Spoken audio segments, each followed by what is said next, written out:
Hello everyone. Once again welcome to the Pedagogic Tools, Techniques and Approaches class under the unit Teaching Learning System.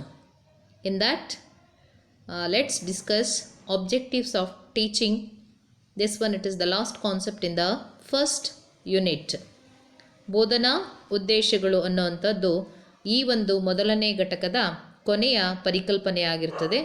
ಇದರ ಬಗ್ಗೆ ಒಂದಷ್ಟು ಮಾಹಿತಿಯನ್ನು ಚರ್ಚೆ ಮಾಡೋಣ. So the objectives of teaching very important.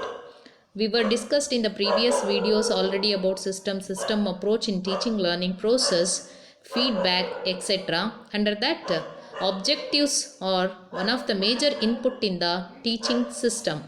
So that we have to cultivate how to construct suitable and relevant desirable objectives when we are going to teach.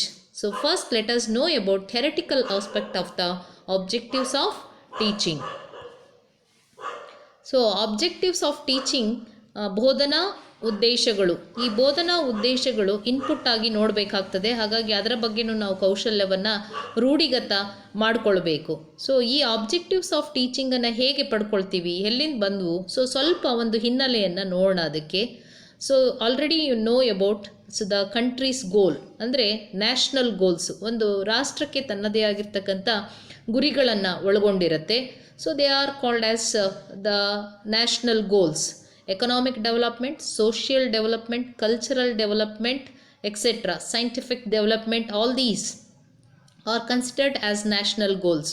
ಪ್ರತಿಯೊಂದು ದೇಶ ತನ್ನದೇ ಆಗಿರ್ತಕ್ಕಂಥ ಗುರಿಗಳನ್ನು ಹಾಕ್ಕೊಂಡಿರ್ತದೆ. ಈ ಗುರಿಗಳನ್ನು ಸಾಧಿಸಲಿಕ್ಕೆ ಏನು ಮಾಡಬೇಕಾಗತ್ತೆ? We have to provide education. Through the education it is only possible to achieve the national goals. That means all the education is directed towards to achieve the national goals. ಹಾಗಾಗಿ ಶೈಕ್ಷಣಿಕ ಗುರಿಗಳನ್ನು ನಾವು ರಾಷ್ಟ್ರದ ಗುರಿಗಳಿಂದ ಪಡ್ಕೊಳ್ತೀವಿ. So the goals of education are aims of education derived from the national goals ಅಂತ ಹೇಳಿ ಕರಿತೀವಿ, ಶೈಕ್ಷಣಿಕ ಗುರಿಗಳು. ಸೊ ಈ ಶಿಕ್ಷಣವನ್ನು ಬೇರೆ ಬೇರೆ ಹಂತಗಳಲ್ಲಿ ಕೊಡ್ತೇವೆ.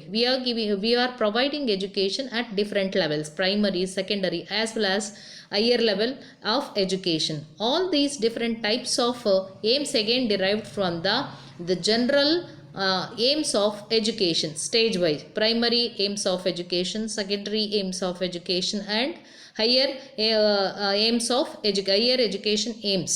Like that we are again deriving from the general aims of education. Again these stage wise aims of education directed towards to achieve the aims of education.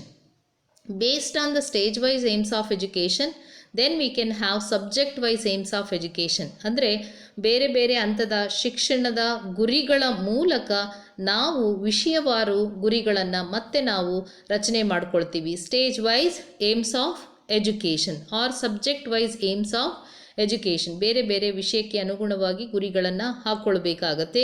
ಈ ಗುರಿಗಳನ್ನು ಮತ್ತೆ ನಾವು ಕ್ಲಾಸ್ ವೈಸ್ ಜನರಲ್ ಆಬ್ಜೆಕ್ಟಿವ್ಸ್ ಆಗಿ ನೋಡ್ತೇವೆ. ಅದರ ಮೂಲಕ instructional objectives ಅಥವಾ teaching ಆಬ್ಜೆಕ್ಟಿವ್ಸನ್ನು ಪಡ್ಕೊಳ್ತೀವಿ. These are all instructional objectives are set to be very definite objectives or specific objectives directed towards to achieve the aims of education.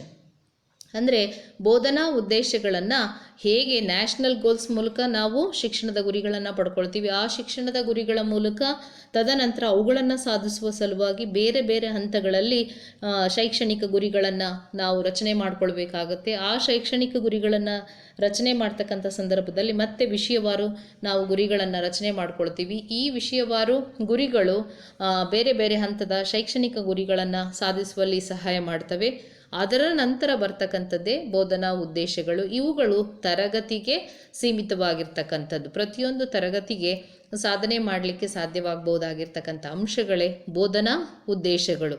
So ಇಲ್ಲಿಂದ ನಾವು ಈ ರೀತಿಯಾಗಿ ತರಗತಿಗೆ, ಅಂದರೆ ತರಗತಿಯಲ್ಲಿ ಮಾಡ್ತಕ್ಕಂಥ ಪ್ರತಿಯೊಂದು ಅಂಶ ಚಟುವಟಿಕೆ ಕೂಡ ನಮಗೆ ಇಂಡೈರೆಕ್ಟಾಗಿ ನ್ಯಾಷನಲ್ ಗೋಲ್ಸನ್ನು ಅಚೀವ್ ಮಾಡಲಿಕ್ಕೆ ಸಪೋರ್ಟ್ ಮಾಡ್ತಕ್ಕಂಥದ್ದು ಅಥವಾ ಅದಕ್ಕೆ ನಮಗೆ ದಾರಿಯನ್ನು ತೋರಿಸ್ತಕ್ಕಂಥದ್ದು ಅಂತ. It is all the activities what we are going to conduct in every classroom directed towards to indirectly to achieve the national goals. ಹಾಗಾಗಿ ಆ ದೃಷ್ಟಿಕೋನದಲ್ಲಿ ಉದ್ದೇಶಗಳನ್ನು ನಾವು ನೋಡಬೇಕು. ಹಾಗಾಗಿ ಸ್ಪಷ್ಟವಾಗಿರ್ತಕ್ಕಂಥ ಉದ್ದೇಶಗಳನ್ನು ಶಿಕ್ಷಕ ರಚನೆ ಮಾಡಿಕೊಳ್ಬೇಕಾಗತ್ತೆ. ಆದ್ದರಿಂದ ಆ ಉದ್ದೇಶಗಳ ಬಗ್ಗೆ ಸ್ಪಷ್ಟವಾಗಿರ್ತಕ್ಕಂಥ ಮಾಹಿತಿಯನ್ನು ನಾವು ತಿಳ್ಕೊಳ್ಳೋಣ. Aims of teaching subject. ಯಾಕಂದರೆ ಏಮ್ಸ್ ಅಂದರೆ ಏನು, ಗುರಿಗಳು ಅಂದರೆ ಏನು? ಪ್ರತಿಯೊಂದು ವಿಷಯದ ಗುರಿ ಅಂದರೆ ಪ್ರತಿಯೊಂದು ವಿಷಯನೂ ಭಿನ್ನ. ನಾವು ಬೋಧನೆ ಮಾಡ್ತಕ್ಕಂಥದ್ದು ಸೈನ್ಸ್ ಆಗಿರ್ಬೋದು, ಲ್ಯಾಂಗ್ವೇಜಸ್ ಆಗಿರ್ಬೋದು, ಮ್ಯಾಥಮೆಟಿಕ್ಸ್ ಆಗಿರ್ಬೋದು, ಸೋಷಿಯಲ್ ಸ್ಟಡೀಸ್ ಆಗಿರ್ಬೋದು, ಎಲ್ಲ ವಿಷಯವು ಎಲ್ಲ ಸಬ್ಜೆಕ್ಟ್ಗಳಲ್ಲಿ ಬರ್ತಕ್ಕಂಥ ಪರಿಕಲ್ಪನೆ ಕೂಡ ಭಿನ್ನವಾಗಿರೋದ್ರಿಂದ ಅವುಗಳು ತನ್ನದೇ ಆಗಿರ್ತಕ್ಕಂಥ ಗುರಿಗಳನ್ನು ಒಳಗೊಂಡಿರುತ್ತೆ. ಹಾಗಾದರೆ ಏಮ್ಸ್ ಆಫ್ ಟೀಚಿಂಗ್ ಸಬ್ಜೆಕ್ಟ್ ಅಂದರೆ ಏನು? We impart education in order to achieve certain ends or goals. ಈ ಪ್ರತಿಯೊಂದು ವಿಷಯವನ್ನು ನಾವು ಬೋಧನೆ ಮಾಡ್ತಕ್ಕಂಥ ಸಂದರ್ಭದಲ್ಲಿ ಅದಕ್ಕೆ ಅದರದ್ದೇ ಆಗಿರ್ತಕ್ಕಂಥ ಗುರಿಗಳನ್ನು ಹೊಂದಿರುತ್ತೆ. Various subjects of the school curriculum are different means to achieve these goals. ಅಂದರೆ ಈ ಎಲ್ಲ ಗುರಿಗಳನ್ನು ಸಾಧನೆ ಮಾಡಲಿಕ್ಕೆ ಈ ಎಲ್ಲ ವಿಷಯಗಳು ಸಹಾಯ ಮಾಡ್ತಕ್ಕಂಥದ್ದು ಪಠ್ಯಕ್ರಮದಲ್ಲಿ ಬರ್ತಕ್ಕಂಥವು ಅಂತ. Aims are general and long term goals ಅಂತ ಕರಿತೀವಿ. ಇವು ಸಾಮಾನ್ಯ ಮತ್ತು ಹೆಚ್ಚು ದೀರ್ಘಾವಧಿ ಸಮಯವನ್ನು ತೆಗೆದುಕೊಳ್ತವೆ. ಇವುಗಳನ್ನು ಸಾಧನೆ ಮಾಡೋದಕ್ಕೆ ಅಂತಹ ಅಂಶಗಳನ್ನು ನಾವು ಗುರಿಗಳು ಅಂತ ಹೇಳಿ ಕರಿತೀವಿ. ಸಾರ್ವತ್ರಿಕ ಸ್ವರೂಪ ಹಾಗೂ ದೀರ್ಘಾವಧಿಯಲ್ಲಿ ಸಾಧಿಸಲ್ಪಡುವ ಅಂಶವೇ ಗುರಿ ಅಂತ ಹೇಳಿ ಕರಿತೀವಿ. ಸಾರ್ವತ್ರಿಕ ಸ್ವರೂಪ ಹಾಗೂ ದೀರ್ಘಾವಧಿಯಲ್ಲಿ ಸಾಧಿಸಲ್ಪಡುವ ಅಂಶವೇ ಗುರಿ ಅಂತ ಹೇಳಿ ಕರಿಬೋದು. Aims are general and long term goals ಅಂತ ಹೇಳಿ ಕರಿತೀವಿ. Aims are like ideas and their attainments require a long term planning. ಅಂದರೆ ಗುರಿಗಳನ್ನು ಒಂದೇ ದಿವಸದಲ್ಲಿ ಸಾಧಿಸೋಕ್ಕಾಗಲ್ಲ, ಅಥವಾ ಒಂದು ತರಗತಿಯಲ್ಲಿ ಸಬ್ಜೆಕ್ಟಿನ ಅಥವಾ ಬೋಧನೆಯ ಗುರಿಗಳನ್ನು ಸಾಧನೆ ಮಾಡೋದಕ್ಕೆ ಆ ಪೂರ್ತಿ ಕೋರ್ಸ್ ಮುಗಿಬೇಕಾಗ್ತದೆ. ಆಗ ನಾವು ಆ ಗುರಿಗಳನ್ನು ಸಾಧಿಸಲಿಕ್ಕೆ ಸಾಧ್ಯತೆ ಆಗ್ತಕ್ಕಂಥದ್ದು ಅಂತ ಹೇಳಿ. ಗಣಿತದ ಬಗ್ಗೆ ಜ್ಞಾನವನ್ನು ಪಡೆಯೋರು ಒಂದೇ ಪೀರಿಯಡಲ್ಲಿ ಗಣಿತದ ಬಗ್ಗೆ ಜ್ಞಾನ ಕೊಡೋಕ್ಕಾಗಲ್ಲ, ಅಥವಾ ಕನ್ನಡ ವಿಷಯದ ಬಗ್ಗೆ, ವಿಜ್ಞಾನ ವಿಷಯದ ಬಗ್ಗೆ. ಅಂದರೆ ಅರ್ಥ ಆ ಒಂದು ಪರಿಪೂರ್ಣವಾಗಿರ್ತಕ್ಕಂಥ ಗುರಿಯನ್ನು ತಲುಪಲಿಕ್ಕೆ ಹೆಚ್ಚು ಸಮಯ ಬೇಕಾಗ್ತದೆ. ಉದಾಹರಣೆಗೆ ವಿದ್ಯಾರ್ಥಿಯು ಜ್ಞಾನವನ್ನು ಪಡೆದುಕೊಳ್ಳುವನು. ಯಾವುದು ಪರ್ಟಿಕ್ಯುಲರ್ ಆಗಿ ಒಂದು ವಿಷಯ ತೆಗೆದುಕೊಂಡ್ರೆ ಯಾವುದಾದ್ರೂ ಸಬ್ಜೆಕ್ಟಿಂದ ಆಗಿರ್ಬೋದು, ಅದನ್ನು ಸಾಧನೆ ಮಾಡೋದಕ್ಕೆ ಅವನು ಕನಿಷ್ಠ ಒಂದಷ್ಟು ಯಾವ ಹಂತದಲ್ಲಿ ಅವನು ಕಲಿತಾ ಇರ್ತಾನೆ, ಪ್ರೈಮರಿ ಆಗಿರ್ಬೋದು, ಸೆಕೆಂಡರಿ, ಆ ಕೋರ್ಸನ್ನು ಕಂಪ್ಲೀಟ್ ಮಾಡಿದಾಗ ಮಾತ್ರ ಸಾಧನೆ ಮಾಡಲಿಕ್ಕೆ ಸಾಧ್ಯತೆ ಆಗುತ್ತೆ. ಅದಕ್ಕೆ they are set to be long term goals ಅಂತಲೂ ಕೂಡ ನಾವು ಕರಿತೀವಿ. Example utilitarian aim, social aim, intellectual aim, cultural aim, international understanding aim, etcetera. ಇನ್ನು ಸಾಕಷ್ಟು ಬರ್ತವೆ. ಮುಂದಿನ ಸೆಮಿಸ್ಟರ್ನಲ್ಲಿ ನಿಮಗೆ ಮೆಥಡಾಲಜಿ ಸಬ್ಜೆಕ್ಟ್ನಲ್ಲಿ ಇದ್ರ ಬಗ್ಗೆ ಸ್ಪಷ್ಟವಾಗಿರ್ತಕ್ಕಂಥ ಮಾಹಿತಿಯನ್ನು ಕೊಡಲಾಗುತ್ತೆ ಏಮ್ಸ್ ಆಫ್ ಟೀಚಿಂಗ್ ಸಬ್ಜೆಕ್ಟ್ ಅನ್ನೋದ್ರ ಅಡಿನಲ್ಲಿ. So these are all set to be aims of teaching subject. Next move on to the objectives of teaching. ಹಾಗಾದರೆ ಆಬ್ಜೆಕ್ಟಿವ್ಸ್ ಆಫ್ ಟೀಚಿಂಗ್ ಅಂದ್ರೇನು? ಬೋಧನಾ ಉದ್ದೇಶಗಳು. The aims are divided in some definite, functional and workable units named as objectives. ಹೇಗೆ ಮೊದಲೇ ಹೇಳಿದಾಗೆ ಏಮ್ಸನ್ನು ನಾವು ಸಾಧನೆ ಮಾಡಲಿಕ್ಕೆ to achieve the aims we need longer duration.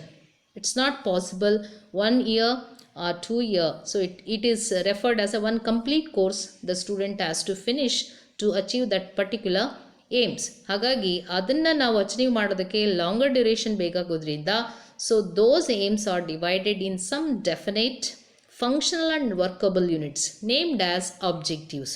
ಹಾಗಾಗಿ ಅಂತಹ ಗುರಿಗಳೆಲ್ಲವುಗಳನ್ನು ಕೂಡ ನಾವು ನಿರ್ದಿಷ್ಟವಾಗಿ ಕಾರ್ಯರೂಪಕ್ಕೆ ತರಬಹುದಾಗಿರ್ತಕ್ಕಂಥ ಘಟಕಗಳಾಗಿ ವಿಂಗಡಣೆ ಮಾಡಿಕೊಂಡಿರ್ತಕ್ಕಂಥ ಅಂಶಗಳನ್ನು ಉದ್ದೇಶಗಳು ಅಂಥೇಳಿ ಕರಿತೀವಿ. ಹಾಗಾದರೆ objectives are derived from the subject aims. ಈ ಉದ್ದೇಶಗಳು ಪ್ರತಿಯೊಂದು ವಿಷಯದ ಗುರಿಗಳಿಂದ ರಚನೆ ಮಾಡಲ್ಪಟ್ಟಲಾಗಿರ್ತಕ್ಕಂಥವು. ಯಾಕೆ ಅಂದರೆ ಗುರಿಗಳನ್ನು ಸಾಧನೆ ಮಾಡೋದಕ್ಕೆ ಸಮಯ ಅವಕಾಶ ಬೇಕಾಗ್ತದೆ, ಜಾಸ್ತಿ ಬೇಕು. ಹಾಗಾಗಿ ಪ್ರತಿಯೊಂದು ತರಗತಿಯಲ್ಲಿ ನಾವು ಸಾಧನೆ ಮಾಡಬಹುದಾಗಿರ್ತಕ್ಕಂಥ ಅಂಶಗಳೇ ಉದ್ದೇಶಗಳು ಅಂತ ಹೇಳಿ ಕರಿತೀವಿ. Objectives of teaching are those short term immediate goals that may be achieved within the specified class room resources by A teacher. ಬೋಧನಾ ಉದ್ದೇಶಗಳು ಅಂತಂದರೆ ತುಂಬ ಅಲ್ಪಾವಧಿಯಲ್ಲಿ ಸಾಧಿಸಲ್ಪಡಬಹುದಾಗಿರ್ತಕ್ಕಂಥ ಗುರಿಗಳೇ ಬೋಧನಾ ಉದ್ದೇಶಗಳು ಅಂತ ಹೇಳಿ ಕರಿತೀವಿ. ಪ್ರತಿಯೊಬ್ಬ ಶಿಕ್ಷಕನು ಅದಕ್ಕೆ ಜವಾಬ್ದಾರಿಯಾಗಿರ್ತಾನೆ. ಪ್ರತಿ ತರಗತಿಯಲ್ಲಿ ಒಂದಷ್ಟು ಉದ್ದೇಶಗಳನ್ನು ಹಾಕ್ಕೊಂಡು ಆ ಪಾಠ ಮಾಡಿರ್ತಕ್ಕಂಥ ಸಂದರ್ಭದಲ್ಲಿ ಅವನು ಸಾಧನೆ ಮಾಡಬಹುದಾಗಿರ್ತಕ್ಕಂಥದ್ದು. Simply we can say these are the outcomes of the teaching. ಪ್ರತಿ ತರಗತಿಯಲ್ಲಿ ಬೋಧನೆ ಮಾಡೋದ್ರಿಂದ ಪ್ರತಿಫಲ ಏನು ಪಡಿತೀವಲ್ಲ ಅವುಗಳೇ ಉದ್ದೇಶಗಳು ಅಂತ ಹೇಳಿ ಕರಿತೀವಿ, ಟೀಚಿಂಗ್ ಔಟ್ಕಮ್ಸ್. ಲರ್ನಿಂಗ್ ಔಟ್ಕಮ್ಸ್ ಅಂತಲೂ ಕೂಡ ಕರಿತೀವಿ. ಸೊ ಕಲಿಕೆಯ ಫಲಗಳೇ ಬೋಧನಾ ಉದ್ದೇಶಗಳಾಗಿರುತ್ತೆ. ಯಾಕೆ ನಾವು ಪಾಠ ಮಾಡ್ತೀವಿ? Already you know what you are going to teach in the class. ನಿಮಗಾಗಲೇ ಫಿಕ್ಸ್ ಆಗಿದೆ ನಿಮ್ಮ methodology with respect to your graduation. ಅಂದರೆ ನಿಮ್ಗೆ ಯಾವುದು ಕಂಟೆಂಟ್ ನಾಲೆಡ್ಜ್ ಇದೆ, ಮಾಸ್ಟ್ರಿ ಇದೆ, ನೀವು ಆ ಸಬ್ಜೆಕ್ಟನ್ನು ಟೀಚ್ ಮಾಡ್ತೀರಾ. ವಾಟ್ ಟು ಟೀಚ್ ಅನ್ನೋದಕ್ಕೆ ನಿಮ್ಮ ಹತ್ರ ಉತ್ತರ ಇದೆ.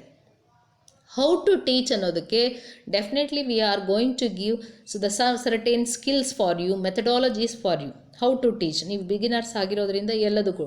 ವೈ ಟು ಟೀಚ್ ಅನ್ನೋದಕ್ಕೆ ಉದ್ದೇಶಗಳು ಖಂಡಿತವಾಗೂ ನಿಮಗೆ ಉತ್ತರವನ್ನು ಕೊಡುತ್ತೆ. ಯಾಕೆ ನೀವು ಮಾಡಬೇಕು ಅನ್ನೋದಕ್ಕೆ ಇಷ್ಟೆಲ್ಲ ಉದ್ದೇಶ ಇದೆ. That's why we are going to teach all the concepts in the class rooms.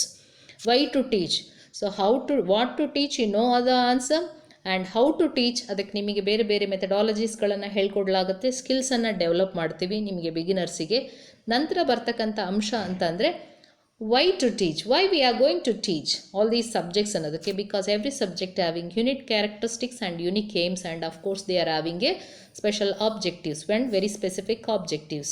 ನಿರ್ದಿಷ್ಟವಾಗಿರ್ತಕ್ಕಂಥ ಅಂಶಗಳನ್ನು, ಸ್ವರೂಪವನ್ನು ನಾವು ಹೊಂದಿರೋದ್ರಿಂದ ನಾವು ಅವುಗಳನ್ನು ಬೋಧನೆ ಮಾಡಬೇಕು, ಅದನ್ನು ಸಾಧಿಸಬೇಕು. ಹಾಗಾಗಿ these are all set to be a learning outcomes ಅಂತಲೂ ಕೂಡ ಕರಿತೀವಿ. An instructional objective is a statement that describes what the pupil will do or be able to do towards the realization of an educational aim. ಅಂದರೆ ನಿರ್ದಿಷ್ಟ ಬೋಧನಾ ಉದ್ದೇಶ ಅನ್ನುವಂಥದ್ದು ಒಂದು ವಾಕ್ಯ. ಅದು ಏನು ವಿದ್ಯಾರ್ಥಿ ಮಾಡಬಹುದು ಅಥವಾ ಮಾಡಲು ಸಮರ್ಥನ ಆಗ್ತಾನೆ ಅನ್ನುವಂಥ ಹೇಳಿಕೆಗಳನ್ನು ನಾವು ಬೋಧನಾ ಉದ್ದೇಶಗಳು ಅಂತ ಹೇಳಿ ಕರಿತೀವಿ. ಯಾವ ಹೇಳಿಕೆ ವಿದ್ಯಾರ್ಥಿ ಬೋಧನೆ ಆದ ನಂತರ ಅಥವಾ ಕಲಿತ ನಂತರ ಏನನ್ನು ಮಾಡಲಿಕ್ಕೆ ಸಮರ್ಥತೆಯನ್ನು ಹೊಂತಾನೆ ಅನ್ನೋವಂಥದ್ದೇ ಆ ಹೇಳಿಕೆಗಳನ್ನು ಬೋಧನಾ ಉದ್ದೇಶಗಳು ಅಂತ ಹೇಳಿ ಕರಿತೀವಿ. These helps towards the realisation of an educational aim. ಶೈಕ್ಷಣಿಕ ಗುರಿಗಳನ್ನು ಸಾಧನೆ ಮಾಡಲಿಕ್ಕೆ ಈ ಉದ್ದೇಶಗಳು ಸಹಾಯ ಮಾಡ್ತವೆ ಅಂತ. So that's why objectives of teaching are set to be statement of expected result. Learning outcome ಅಂತಲೂ ಕರಿತೀವಿ. ಪಾಠ ಆದ ನಂತರ ವಿದ್ಯಾರ್ಥಿ ಏನೆಲ್ಲ ಅಂಶಗಳು ಅವನಿಗೆ ಗೊತ್ತಾಗಿರಬೇಕು ಅಥವಾ ಸಮರ್ಥನಾಗಿರಬೇಕು ಅಂತ ಹೇಳ್ತಾವೋ ಅವೇ ಬೋಧನಾ ಉದ್ದೇಶಗಳು ಅಂತ ಹೇಳಿ ಕರಿತೀವಿ. ಲರ್ನಿಂಗ್ ಔಟ್ಕಮ್ ಅಂತಲೂ ಕರಿತೀವಿ. At the end of every teaching the pupil will do or be able to do towards the realization of educational aim. These are all said to be objectives of teaching. So the differences between aims and objectives. ನಿಮಗೆ ಉದ್ದೇಶಗಳನ್ನು ಬರಿಬೇಕಾದ್ರೆ ಇದರಲ್ಲಿರ್ತಕ್ಕಂಥ ಸ್ಪಷ್ಟವಾಗಿರ್ತಕ್ಕಂಥ ಮಾಹಿತಿ ಗೊತ್ತಿದ್ರೆ ಮಾತ್ರ ಉತ್ತಮವಾಗಿರ್ತಕ್ಕಂಥ ಉದ್ದೇಶಗಳನ್ನು ರಚನೆ ಮಾಡಿಕೊಂಡು ಬೋಧಿಸಲಿಕ್ಕೆ ಸಾಧ್ಯತೆ ಆಗುತ್ತೆ. So aims are very broad and comprehensive. ಅಂದರೆ ತುಂಬ ವಿಶಾಲವಾಗಿರ್ತಕ್ಕಂಥದ್ದು ಮತ್ತು ಸಮಗ್ರವಾಗಿರ್ತಕ್ಕಂಥ ಅರ್ಥವನ್ನು ಕೊಡ್ತಕ್ಕಂಥ ಅಂಶಗಳನ್ನು ನಾವು ಗುರಿಗಳು ಅಂತ ಹೇಳಿ ಕರಿತೀವಿ. Objectives are narrower and very specific ಅಂತ. ಡೆಫಿನೆಟ್ ಅಂತಲೂ ಕರಿತೀವಿ. ನ್ಯಾರೋಯರ್ ಆ್ಯಂಡ್ ಸ್ಪೆಸಿಫಿಕ್, ನಿರ್ದಿಷ್ಟವಾಗಿರುತ್ತೆ. ಅದಕ್ಕೆ ಉದಾಹರಣೆ ಹೇಳಬೇಕು ಅಂದರೆ ವಿದ್ಯಾರ್ಥಿಯು ಕನ್ನಡ ವಿಷಯದಲ್ಲಿ ಉತ್ತಮವಾಗಿರ್ತಕ್ಕಂಥ ವಾಕ್ಯ ರಚನೆಯನ್ನು ಕಲಿಯುವನು ಅಥವಾ ಕನ್ನಡವನ್ನು ನಿರರ್ಗಳವಾಗಿ ಮಾತನಾಡಬಲ್ಲನು. ಇದು ಒಂದೇ ದಿನಕ್ಕಾಗಲ್ಲ, ನೀವು ಒಂದು ಕ್ಲಾಸ್ ಮಾಡಿ. ಅದೇ ನಾನಿಲ್ಲಿ ಆಬ್ಜೆಕ್ಟಿವಲ್ಲಿ ತೆಗೆದುಕೊಳ್ಬೋದಾದರೆ ವಿದ್ಯಾರ್ಥಿಯು ಅಲ್ಲಿ ನೀವೊಂದು ಪಾಠದ ಅಡಿನಲ್ಲಿ ತೆಗೆದುಕೊಂಡಾಗ ಯಾವುದಾದ್ರೂ ಒಂದು ಗ್ರಾಮರಿಗೆ ಸಂಬಂಧಪಟ್ಟ ಹಾಗೆ ವಿದ್ಯಾರ್ಥಿಯು ಅದರ ಭಾವಾರ್ಥವನ್ನು ಸ್ಪಷ್ಟವಾಗಿ ವಿವರಣೆ ನೀಡುವನು. ಅಥವಾ ಯಾವುದೇ ಒಂದು ಪಾಠಕ್ಕೆ ಸಂಬಂಧಪಟ್ಟಂಗೆ ಅಲ್ಲೊಂದು ಪಾತ್ರ ಬರ್ಬೋದು, ಸನ್ನಿವೇಶ ಬರ್ಬೋದು, ಅದರ ಹಿನ್ನೆಲೆಯಲ್ಲಿ ವಿದ್ಯಾರ್ಥಿಯು ಆ ಒಂದು ಸಾರಾಂಶವನ್ನು ಸ್ಪಷ್ಟವಾಗಿ ತನ್ನ ವಾಕ್ಯಗಳ ಮೂಲಕ ಬರೆಯುವನು. ಅಂದರೆ ಪ್ರತಿನಿತ್ಯ ಈ ರೀತಿ ಆ ಪಾಠದಲ್ಲಿ ಬರ್ಕೊಳ್ತಾ ಹೋದಾಗ ಆ ಗುರಿಯನ್ನು ಸಾಧನೆ ಮಾಡಲಿಕ್ಕೆ ಸಾಧ್ಯತೆ ಆಗುತ್ತೆ ಅಂತ ಹೇಳಿ ಕರಿತೀವಿ. Aims are not definite and clear. ಅಂದರೆ ನಿರ್ದಿಷ್ಟವಾಗಿರೋದಿಲ್ಲ, ಹಾಗೆ ಸ್ಪಷ್ಟತೆ ಇರೋದಿಲ್ಲ ಅಂತ ಹೇಳಿ ಕರಿತೀವಿ. ಜನರಲ್, ಸೊ ತಿಳುವಳಿಕೆ ಪಡ್ಕೊಳ್ತಾನೆ, ಜ್ಞಾನವನ್ನು ಹೊಂದ್ತಾನೆ ಅನ್ನೋವಂಥದ್ದನ್ನು ಎಷ್ಟು ಹೇಗೆ ಅನ್ನೋವಂಥದ್ದಕ್ಕೆ ನಿರ್ದಿಷ್ಟತೆ ಇರಲ್ಲ, ಸ್ಪಷ್ಟತೆ ಇರಲ್ಲ. ಅದಕ್ಕೆ objectives are very definite and very clear. ಉದ್ದೇಶಗಳು ತುಂಬ ಸ್ಪಷ್ಟವಾಗಿ ಇರ್ತದೆ ಅಂಥೇಳಿ. ಸ್ಪಷ್ಟತೆ ಏನು ಮಾಡ್ತಾನೆ ವಿದ್ಯಾರ್ಥಿ ಈ ಪಾಠ ಆದಮೇಲೆ ಅನ್ನೋಂಥದ್ದನ್ನು ಹೇಳಿಕೆಯನ್ನು ಬರ್ಕೊಳ್ತೀವಲ್ಲ, ತುಂಬ ಸ್ಪಷ್ಟವಾಗಿ ಇರ್ತದೆ. ವಿದ್ಯಾರ್ಥಿಯು ಈ ಪಾಠ ನಂತರ 2-3 ವಾಕ್ಯಗಳಲ್ಲಿ ತನ್ನದೇ ಆದ ವಿವರಣೆಯನ್ನು ಶಿಕ್ಷಕರ ಸಹಾಯವಿಲ್ಲದೆ ನೀಡುವನು. ನೋಡ್ರಿ, 2-3 ವಾಕ್ಯದಲ್ಲಿ ತುಂಬ ನಿರ್ದಿಷ್ಟವಾಗಿದೆ, ಸ್ಪಷ್ಟವಾಗೂ ಇದೆ. ಸೊ ಈ ರೀತಿಯಾಗಿ ಬರ್ಕೊಳ್ತೀವಿ. ಅದನ್ನು ಆಬ್ಜೆಕ್ಟಿವ್ಸ್ ಅಂತ ಹೇಳಿ ಕರಿತೀವಿ ನಾವು. So they are aims are subjective in nature but objectives are very objective. ಹೆಸರಲ್ಲೇ ಇದೆ ನಿರ್ದಿಷ್ಟ ಬೋಧನಾ ಉದ್ದೇಶಗಳು. Objectives are very objective in nature, ಅಂದರೆ ಅಚೀವಬಲ್, ಎಲ್ಲೋದ್ರೂ ಒಂದೇ ರೀತಿ ಗೊಂದಲವಾಗಿರಲ್ಲ. ಎಲ್ಲಿ ಸ್ಪಷ್ಟತೆ ಇರುತ್ತೋ, ಡೆಫಿನೆಟ್ ಇರುತ್ತೋ ಅಲ್ಲಿ ಆಬ್ಜೆಕ್ಟಿವಿಟಿ ಖಂಡಿತವಾಗೂ ಇರುತ್ತೆ ಅಂತೇಳಿ ಕರಿತೀವಿ, ವಸ್ತುನಿಷ್ಠವಾಗಿರ್ತಕ್ಕಂಥವು ಅಂಥೇಳಿ. They cannot be evaluated, aims cannot be evaluated. ಯಾಕೆಂದರೆ ಒಂದು ದಿನದಲ್ಲಿ ಆಗುವಂಥದ್ದು ಅಥವಾ ಒಂದು ಸಬ್ಜೆಕ್ಟ್ ಮೂಲಕ ಆಗುವಂಥದ್ದು ಅಲ್ಲ ಖಂಡಿತವಾಗೂ. ಹಾಗಾಗಿ ಅವುಗಳನ್ನು ಮೌಲ್ಯಮಾಪನ ಮಾಡೋದಕ್ಕೆ ಕಷ್ಟ ಆಗುತ್ತೆ. ಸೊ ಹೇಗೆ ನಾವು ಏಮ್ಸನ್ನು ಅಚೀವ್ ಮಾಡೋಕ್ಕಾಗಲ್ವ, ಅದೇ ಥರ ಅವನ್ನ ವರ್ಕಬಲ್ ಯೂನಿಟ್ಸ್ ಆಗಿ ಅಬ್ಜೆಕ್ಟಿವ್ಸ್ ಆಗಿ ಕನ್ವರ್ಟ್ ಮಾಡಿಕೊಂಡು ಏಮ್ಸನ್ನು ಎವ್ಯಾಲ್ಯೂಯೇಟ್ ಮಾಡೋಕ್ಕಾಗಲ್ಲ. ಅದಕ್ಕೆ ಅಬ್ಜೆಕ್ಟಿವ್ಸ್ ಮಾಡಿಕೊಂಡ್ರೆ objectives we can evaluate when and where, ಅಲ್ಲಲ್ಲಿ ನಾವು ಅವುಗಳನ್ನು ಮೌಲ್ಯಮಾಪನ ಮಾಡ್ಕೊಂಡು ಹೋಗ್ಬೋದು. So objectives can be evaluated, ಅಂದರೆ ಬೋಧನಾ ಉದ್ದೇಶಗಳನ್ನು ಮೌಲ್ಯಮಾಪನ ಮಾಡಲಿಕ್ಕೆ ಸಾಧ್ಯತೆ ಆಗುತ್ತೆ. ನೀವು ಪ್ರತಿ ಪಾಠ ಆದಮೇಲೆ ಹಾಕ್ಕೊಂಡಿರ್ತಕ್ಕಂಥ ಉದ್ದೇಶಗಳು ಅಚೀವ್ ಆಗಿದವೋ ಇಲ್ಲೋ ಅನ್ನೋದನ್ನು ಬೇರೆ ಬೇರೆ ಮೌಲ್ಯಮಾಪನದ ತಂತ್ರದ ಮೂಲಕ ಅಳತೆ ಮಾಡ್ಬೋದು. ಪ್ರಶ್ನೋತ್ತರ ಕೇಳಿದ್ರೆ ಸಾಕು, ರಿಟರ್ನ್ ಫಾರ್ಮಲ್ಲಿ ಕೇಳ್ಬೋದು, ಅವ್ರಿಗೆ ಬರೆಯೋಕ್ಕೆ ಹೇಳ್ಬೋದು, ಓರಲ್ಲಾಗಿ ಹೇಳೋಕ್ಕೆ ಹೇಳ್ಬೋದು, ಬೇರೆ ಬೇರೆ ರೀತಿ ನಿಮಗೆ ಗೊತ್ತಾಗ್ಬಿಡುತ್ತೆ ಮಕ್ಕಳು ಎಷ್ಟು ಚೆನ್ನಾಗಿ ಅವುಗಳನ್ನು ಅರ್ಥೈಸ್ಕೊಂಡಿದ್ದಾರೆ, ಯಾವ ರೀತಿ ಅನ್ನುವಂಥದ್ದು. ನಂತರ these include objectives, aims are included objectives. ಉದ್ದೇಶಗಳನ್ನು ನಾವು ಇವುಗಳ ಮೂಲಕ ಡಿರೈವ್ ಮಾಡ್ಕೊಂಡಿದ್ದೀವಿ. ಸೊ ಬೋಧನಾ ಉದ್ದೇಶಗಳು derive from the aims. So ಗುರಿಗಳನ್ನು ಸಾಧಲಿಕ್ಕೆ ಯಾರೆಲ್ಲ ಜವಾಬ್ದಾರಿಯನ್ನು ತೆಗೆದುಕೊಳ್ಬೇಕಾಗತ್ತೆ? ಬರೀ ಶಿಕ್ಷಕ ಖಂಡಿತ ಅಲ್ಲ, school, the whole complete school has to be directed towards to achieve the aims. ಅದರಲ್ಲಿ ನಡಿಬೋದಾಗಿರ್ತಕ್ಕಂಥ ಎಲ್ಲ ಚಟುವಟಿಕೆಗಳು ಕೂಡ ಶೈಕ್ಷಣಿಕ ಗುರಿಗಳನ್ನು ಮತ್ತು ವಿಷಯವಾರು ಗುರಿಗಳನ್ನು ಸಾಧಿಸಲಿಕ್ಕೆ ಸಾಧ್ಯತೆ ಆಗುತ್ತೆ. ಆದ್ದರಿಂದ the responsibility of school, society as well as nation to achieve the aims of the subject and aims of the education. ಆದರೆ ಆಬ್ಜೆಕ್ಟಿವ್ಸನ್ನು ಸಾಧನೆ ಮಾಡಲಿಕ್ಕೆ teacher is only responsible person. So these are the important differences between aims and objectives. If you are very clear about the objectives, their characteristics, then it is possible to construct suitable and relevant objectives for your subject when you are going to teach.